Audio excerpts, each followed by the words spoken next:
in zavain che bai vek ule he tun tuma hianin pathian thu poimo em mai han tar lan le kan han tum dona video ma salam panga pathian thu kan ti rik te milo thir sak tu de zong zong chong lom thu kan han soya pitam takin in hlok pui thu min an thil hria a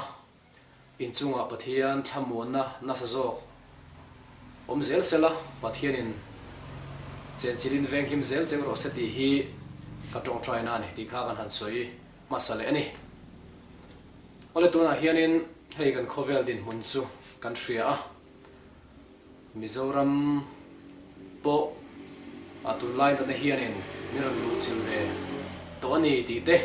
kan han hria a ichuanin India ram puma henatna dolet nan hianin nasazokin kho kherna kalpui nizana tangkhanin an ni chho tran le ta a ni som nu le ni le pakhat ni som ni pakhat chung ngot mai ina in khung turin India ram puma hun man chho ani dona Chenrual ngay na mi le ko mi tan chuanin a hreom view mai theini amara chu hi kan him tlan na tur ania kan zawa in ina in khungela lo thei lo thil te ni lo chuanin pona chuak lo turin kan hanin ngenin kan hanin som ve ani ole pathian thu poi mai han ti ri kan han du le a mitam takin hetiang boru kan han ton mek hian kan han ton mek lai hian kan tha aphanga kan chi ai kan buaya hlauna in min zem thina ni amal zuring tu de chu beisei kan neya rin kan neya chu chu isuani ring lo mi te anga chi aya boi vetur kan ni lo te hi kan thria anga ya tun lai thil thleng zong zong hi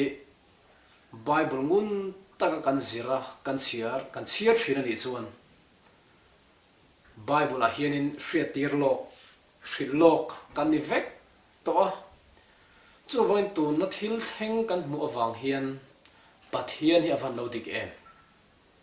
kan pathian biak hi avan lo chiang em kan bible thiang lim hi avan lo dik em ti hi chiang zo kan hriat theina man ro ania chu wangin kan rin na a nge pha na kan rin na ti nge tu thil theng ani avangin alelam taka chonin thilomom tak ani ve bok ani hianin kan pathian thua kan hmuwa luka bung somni le pakhat chang soma tang hianin kan han chiarange tinan hnena nam shrang anin dowanga ram shrang anin dowanga lir na sat takina nginga mun shrang tram te atlanga shri te leng bokanga avana tangin thil la om te le chin chiana na sat tak te lo omang nima sela chung thil zong thlen ma chuan an manang chewa in khom na ina le tan ina shruain an ti du da ang chewa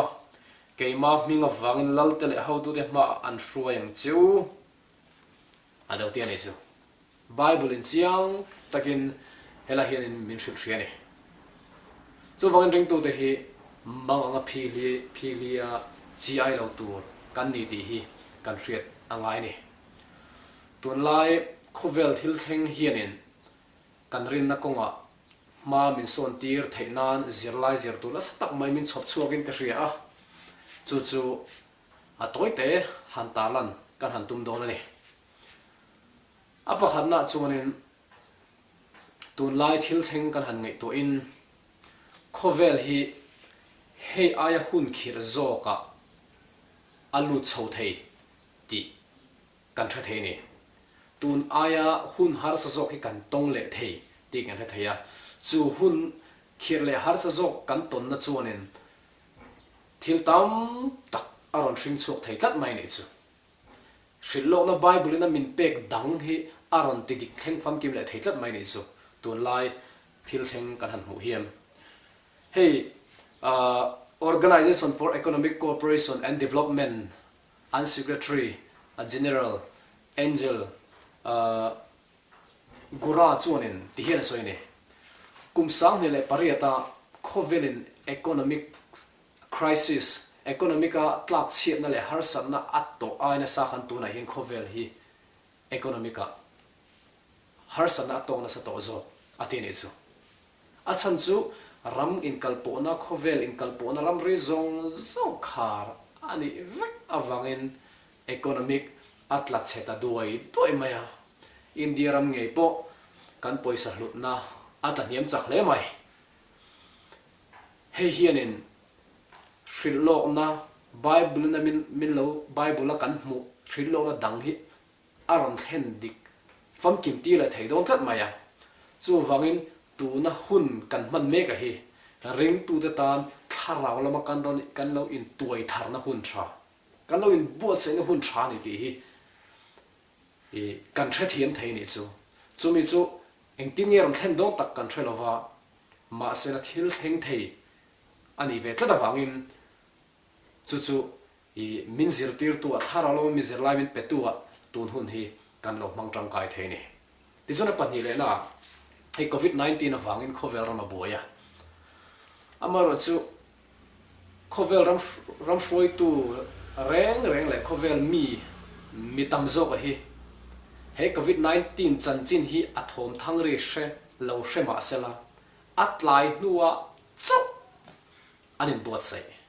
atlai nuwa chu an ngai serious a an la thu takani china po wuhan khopui ron ir chuaga hena na hi amai ro chu aron chu tan tir khan china sarkar khanin ngai ven tok sela ngai thalavin khan na tirem tur khanin ma la ha ta selang tunang boru hi kan theng kher lawa atlai nuwa so an ngai vena thai top an chuma sela alo tlai to lockdown te kalpui ma sela alo tlai to ne ti chuanin atlai nu a an thre chu ka kho kher lai thai ni to lova khovel ti hin kan buita china ringot po khanin mieng zan nge ve tun thegin mi singriat sang ka jani som le pariat ngotin an ve ne chon chung jia chon mi sang thum jani som ri le pakhat inan thi pui bok nei chu tuna hianin he an na ve hi ala top mai lova an nira ma pu ala kalme zela ne china an buai lui lai khan khovel ram dangin a chanchin an thria china na lengani ti an thria a ming chon hanin bo sei ve ma sela in bo sei khan kalpui thatong lo ne a begin italy han soi taila italy rama po an ram sarkar chunin ma an han la ve a office car dor car ten han ti ve a ma sela ram ni pui te chuanin enga ma ngai lo holiday an ngaya anin an leng so maya thalai ka nia kai po ni la ka thi pui ve chung lo wang kadam le mayang an dia an ngai serious lo em mai ni ma sela enge tuna hinan tin mun kan travel ka ne china ayin he covid 19 awanga thi hin tam to ni chu tuna hianin italy rama me siruk sang ko za som sarele paruk in hena na hin kai to a ichuanin sauruk zare som ni le zet main an thi pui to ni apoi ni an ram president and prime minister po boya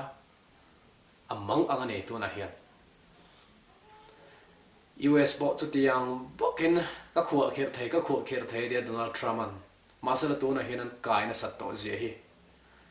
chu ti lai chuanin an ram chu thalai then khat ve thunga ro chu holiday ngai nan la party so then khat chu ka kai ni pon ka kai ni mai tin an hlau lo em mai ni chu an ngai serious lo ka til theng kha ma sela an ram aboi ne ni po india rama po tu na hianin voinde thengin mi zanga le som patni confirm case mu chu to nia mi so min thi pui to mi zawrama po tu na hianin confirm case pakhat mu chu ani ve to apoi kho mai mizoram po hi kanin bot sai hai tu na kanin khung thap maya maro chu airport te ma in lo khar lok dai to ni selang chuanin tuna confirm case kan mu kher lo mai thei ni atlai hreta amar zol atlai se chuang lo ve khovel mit reng hi atlai nuwa so kan ngai serious a kan in buat sai ni tuna hian hei hianin ring tu te na zirlai zir chho tur men pe a atlai nuwa hian in buat sai ve lawang u tun hi kan in buat sai hun ani khovela thil theng tuna kan mu me ka hi hril lo na lo thlen dikna ania bible in shri te alengang ti a milo hril lo thlen dikna ani ti hri ila voin ni hian karing tu pui zong zong te kan ngen du cheu chu he kan kot kai nge kan ram chu nge hril lo na lo thleng kan mu hian ho u bible hi izirngun pha te u na sa zok in I trong try teng u ti in kan in so mani an niang khai ni velo teng u miang zat nge hetianga kan kot kaya hril lo na lo thleng dik kan mu reng chung hen miang zat hian nge social media lampang boy pui aya bible zirngun zok hi miang zat nge omang o trong try na sat pha so hi miang zat nge omang o nge kan ni tin kan khosak dan phung kan la thak chuang lo phone ringot kan la boy pui social media chanchin thar lo thleng tu ringot man lel re areng enge ron theng leng ti ngai chang re reng kan la man lel bible eng tinge asoi ti zo hi ho I bi ngun sok te u bible atranga khovel thil thei kan thir chon mo boy na tur om lo kan thai muang veng mai ne amar zo khovel thil theng ringot kan nei to chon mo hela hi mi ron thong dot mai eng ti ka nge kan chung kuwa aron lu veng kan khuwa kan veng eng ti ka nge he ni ron lu ti ringot in phang rengin kan omane ma sela bible hi ho izir ngun phang u I trong try tamang u atlai nuwa chuanin in bot sai in omzia nei lawa nula thiang nim som te khian thua tang te khan zirlai zir chu mo teng u panga an finga panga an a eng vai nge panga te khan a an in bot sai lawa atlai nuwa chu konvar tui extra nei apoi mo ji khan thre chu kan e kha tun hi hun tha kan nei ni ti hi thre chu mo ila a tha ange I chuanin apathum na zirlai kan zir chu the chu khovel hroi tu de hi hanin hir ngau chang nei thin ma sela in ho hle angin han lang thin ma sela khovel din munin azir lo miao chuanin anin pum khat thap thei ti kan mu ni engtika nge US in Iran na adawang China le US in mil la uzia country North Korea te in mil la uzia po country Russia te a khovel politics ram hroi tu te anin mil la uzia country ani amar zo khovel din munezir miao lo chonin to na henin eng pum khat thap mai re hedro in do thu thang eng ma in ngir ngau na kha hriat tur om lo ra reng ani he nat na do tur hen khovel he kan tran rol ngai ni aten it's hegin shillona bible in the middle of pe ke hi aron tidik fam kim thei te hi chia taken min hre tira thupun bungsom pasari chang som bathum hi kan chiar te chung chuan thu khat voin an thil ti theina le thu nei sakolan peang chung chun beram no chu an dowanga tin beram no chu ho tu le lal te lal ani avangin an ni chu an ni anga tin apne na om kau te than te rinom te chuan an hne bokang atian chu eng tinge kan mo chung chuan thu khat voin an thil ti theina le thu nei ni sakolan pe thu khat voin in pum khatin an thu nei ni sakolan pe ang ti hi tun kan khovel din muna tang hian aron thleng dik ve thei tlat ti hi chiang takin min hriat tiram aron talang bokani chu din munin azir miao lo chuanin in pum khat ai thleng thei ni chu hei hi shreila kan malam huna he engelo thleng don kan threlo amor chu hun mora kan cheng to hril lo na hi an ta tol te in ti hian pathian ina aro tang takena hun taka zoi muang hian in ti hian in aron thleng dik chove zel ani ti hi tun kan din huna tang hian in I hret hiam chote ngotin kan hanin so mani chu ti chuanin adot le chuanin khovel din munin asir miau lo chuanin mi hringina dikna kan nei right anti mo right kan nei zalen na kan nei hi khuwa khiat thai ni ti chiang takin tu na tang hian tu na hin a hriat thai nei India ram democracy lian ram khovelam lian berania sakho zalen naramani mi mal zalen naramani amaro chu khovel din mun zir to lo tu na hianin zalen na kan nei hi kan mang thai thailo in sunga kan tong farmai nei hi khovel din mun zir lo chuanin khuwa khirna hi a thleng thei ti hi chiang takin he hian ata langa sa khuna lama enge ti du da na te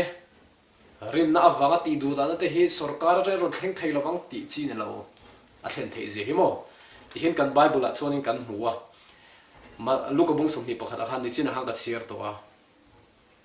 in khom na ina tele tan ina hruai an ti du da ang chewa keima minga vain lal tele how to te ma an hruai ang cheu ate ne mo zalen na kal thak hianin sarkar hi a cheve theitlat ti tuna tang hianin I hriam u chuwangin tuna hian ka hril lok na hi kan kot kai ngei me hina ron thleng dik chho mol tamaya kan khuwa kan veng ngei po hian ron thleng dikang he hun kan ton me ka hi ho Isu Krista nei le zo na ni mang te Isu Krista so hian ni lungai na zan thin hi min ton tlam tir thei tu khovel thila thamon naw lo khovel thiam na in nga ngam na le dam na tak om lo in ven na chumin ka thei ma sala dam na min ka thei lo lal Isu Krista ho in ya mi hring hi kan thamon lo chu om ziam lo kan in su hin ei tur in che kholin kum khatla kum ni kum thum kum nga de tla po khoi tho ma ila a ei tu ber he ka thamon si chu om ziam lo chu thamon min pe tu chu Isu Krista cha nat na po kan to om ring tu de chu shom kan to kam he ai na sa zo po kan na to le ze to amar chu Isu Krista kan nei thok chu thamua takin he hun khir he hun khir le zo po kan ton tang no ni hun thim dark ages ti hun la ya ring tu har sana to te kha anin nem na kha nge maranatha Isu alo kan le dawan ti hin ni masin voinia ring tu de hi enge kanin nem na le chuta chonin dam doin mu chuak antes mek arin tlak le lo ti khovel thiam na khani kanin ngat ani chon chai kan thamu kan thak le se master Isu Krista kan thamu na ni a thina kun vodin in masal Isu Krista le phot chon thina he dunia ani chon thana tani min kai hole do ni ti re chungin lim takin he I ha ti kan ani so le mol ani so in zava in pathian in man so chu sala pathian atanga chu khamona dik chuan in ni mal no enki botan